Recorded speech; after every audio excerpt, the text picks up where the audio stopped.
Hello, this is a continuation of session 1, which was exercise in the heat. And because we had the introductory stuff with exercise in general and thermoregulation, we need some extra time. So we're going to start this off by just picking up where we left off. And here was the last slide we saw about related to dehydration and vasodilation and sweating, etc. Just going to show you some data from various sources here on, and just key on some specific things. If we just look at marathon, for instance, and this just salt and water loss. Just some examples here. Duration of exercise, marathons can go from 2 to 4 hours. If you're 4.7 hours, I can tell you from my early days, you're really suffering at that point.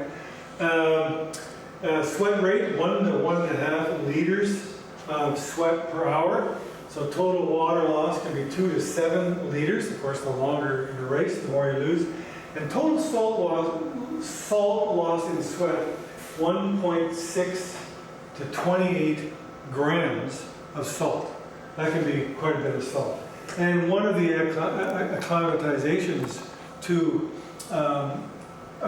training to do exercise in the heat, of course, is that you sweat earlier in order to control your temperature better, but you sweat and more dilutely, so you don't waste your salt. This is a bit of a sorry, it's a bit blurry, but anyway, this is sweating rate and rectal temperature, and this is the effects of dehydration. So with no dehydration, you can see that first of all you start down here, low 37 degrees. And as you exercise, the sweat rate goes up. That makes sense. But now look at, this is different exercise bouts taken with different, more and more dehydration.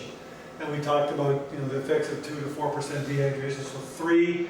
So as you become more dehydrated, a couple things happen. First of all, the initial sweat rate decreases and the core temperature increases, which makes sense because you've had less sweat to moderate your heat loss with. And the ultimate, your peak in the amount that you can sweat also decreases. So dehydration, there's a big effect. Higher core temperature, lower initial and lower final sweat rates. So strategy for acclimatization, this is a couple of people who are just actually training in my lab. I have an environmental lab. And some folks with the Canadian Sports Centre in Manitoba were going to run long-distance races down in Central America. And so they trained in my lab 14 days. Generally, you need to train more than 14 days, and you want to do the exercise in the heat, not just be in the heat. Exercising in the heat is better. And some of the options can be you can do 50% VO2 max, and 90 to 100 minutes a day, or do it at a higher percent VO2 max for a lower amount per day. And these two folks from the from our elite running team here in Winnipeg, they went and they both medaled in their races, and they attributed some of their success in that hot environment where they ran the race to this acclimatization protocol. So mechanisms and time course of acclimatization. Again, you can look up here, and this is the days of acclimatization. We talked about it will happen within 0 to 14 days. And you can see this shows sort of the days at which various types of adaptations happen. Heart rate will decrease. That happens early on. Plasma volume expansion early on. Perceived exertion, it's less difficult to exercise. That happens early on. And sweat and concentration decreases. That's sort of a midterm adaptation. And sweat rate increases, and that kind of takes it a little longer. So the body will say, okay, we've got to preserve that sodium first. So let's have less sweat, less sodium in our sweat. And once we've got that under control, happening here, now we can afford to sweat more, so we don't lose as much salt. This is a very interesting slide, which I'll show you a little bit longer, a little bit more in the next slide. But early adaptations: improve cardiovascular function, we expand plasma volume, And of course, if we expand volume, then we increase stroke volume. That's why heart rate decreases. Heart rate, same, cardiac output is the same at any given workload. So if you increase stroke volume, heart rate goes down. ADH output is increased to retain body water. Aldosterone helps retain salt. And these specifics are important for you to remember in an exam someday. Decreased heart rate, redirection of cardiac output to the skin and the muscle, and long-lasting adaptations. Increased sweat sensitivity, so your onset of sweating is earlier and the rate of sweating is increased. That just makes sense if you're trying to keep your body from overheating. Decrease electrolytes and sweat, decrease skin blood flow, decrease competition between the muscle and the skin. By sweating more and earlier, you don't have to have as much blood flow at the skin, and you can save the blood flow for the exercising muscle. That connection, that logic chain, you really should think about. Very important. Why do we do these things? And that should make sense to you. And if it makes sense to you, you stand more of a chance of remembering it.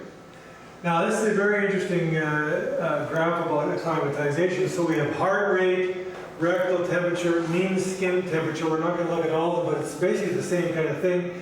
These are days, 3 days prior to acclimatization, 10 days of acclimatization, and controlling or control days after. And each day, this shows the variables during a training period. So, for instance, heart rate starting here at rest, going up during exercise, the next day, and so these are the resting heart rates throughout the whole period before exercise, and these are the heart rate responses. And you can see, for instance, that early on in acclimatization, exercising in the heat, heart rate gets up to here, and these are all the same exercise bouts. But you can see that the resting heart rate is about the same, but through acclimatization, the final heart rate at the end of each of those exercise bouts decreases.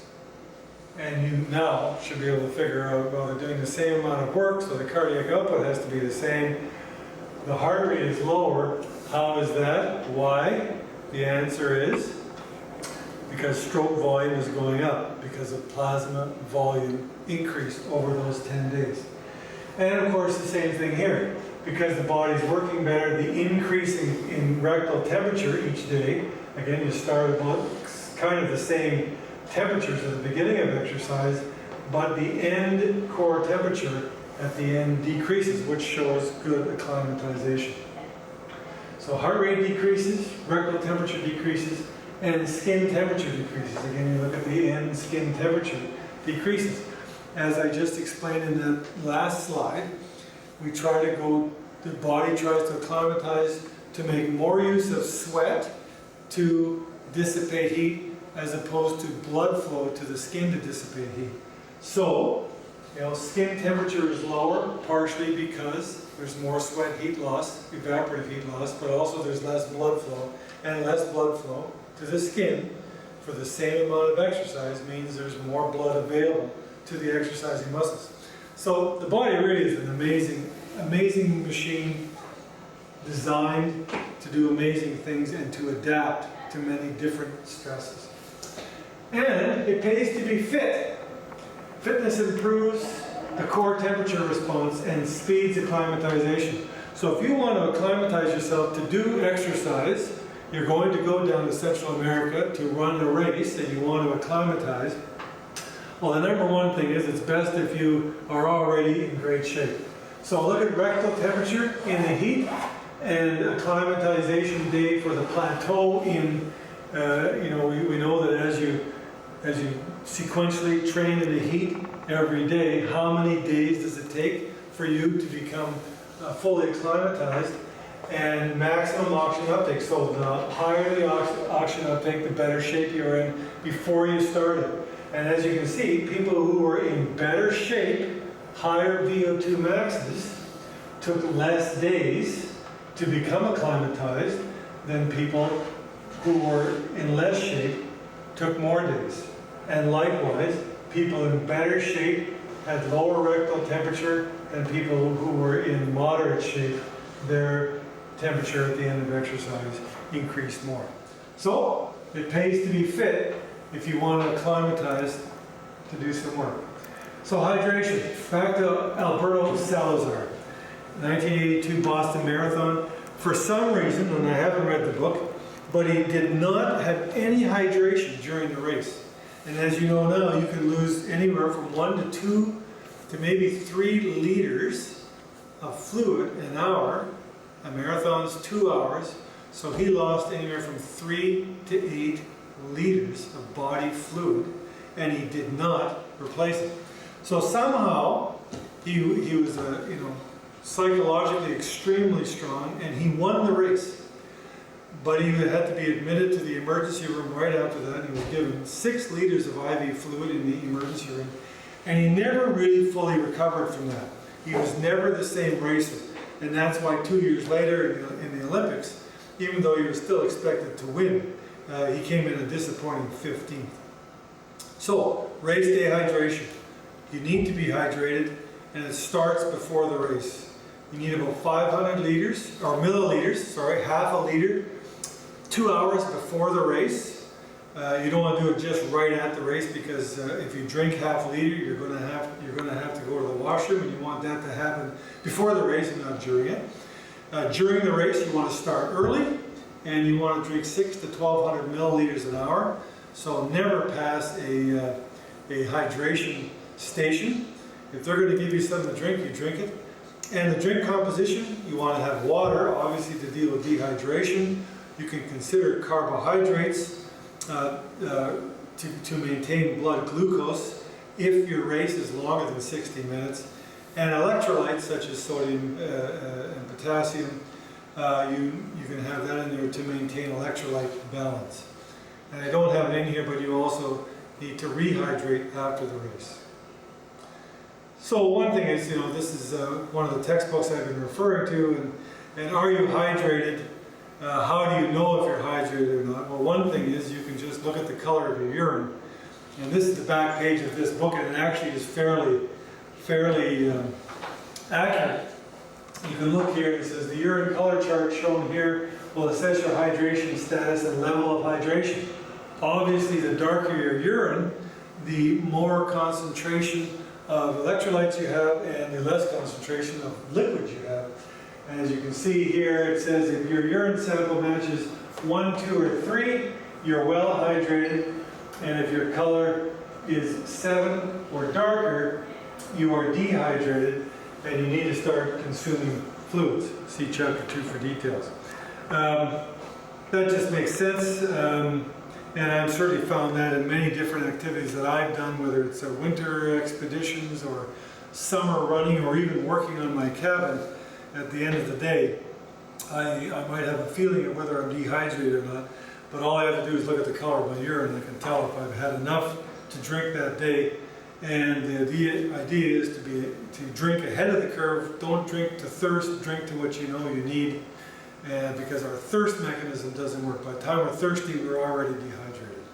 So through training, and when you do these things regularly, you get to know at the end of the day, well, 1.5 liters in this amount of work and this temperature wasn't enough, so tomorrow I'll drink 2 liters. And you can fine tune that, and as you get an exercise regime either for yourself or as a trainer that you might be someday for a client, you can propose the right amount of hydration.